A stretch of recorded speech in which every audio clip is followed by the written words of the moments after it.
How much are my closing costs? I love this question, and it's super important to understand it very well as a buyer. So let's dive in. We like to tell our clients a realistic range of 2 to 3% of the purchase price for the total closing cost amount.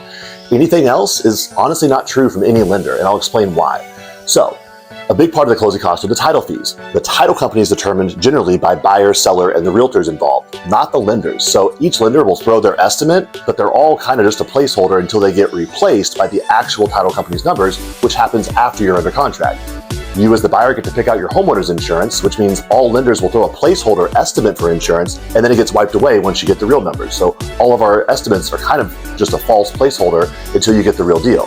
Taxes, same thing. The title company will confirm how much the property taxes are. Appraisal, it gets bid out to a bunch of appraisers, so nobody knows exactly what the appraisal amount will be, but there's a range. Same thing for all of these. So ultimately, it's a placeholder range. When you're under contract, that's a big part of finishing up your loan is getting all those closing costs in. And your lender, we just play accountant, really. We collect everyone else's information and put it together to provide you the exact precise closing costs, which we do well before closing. But up front, I know a lot of people want to know exactly what the closing cost is. There's no way to know. We don't want to give you false information or undercut the closing costs like some lenders do.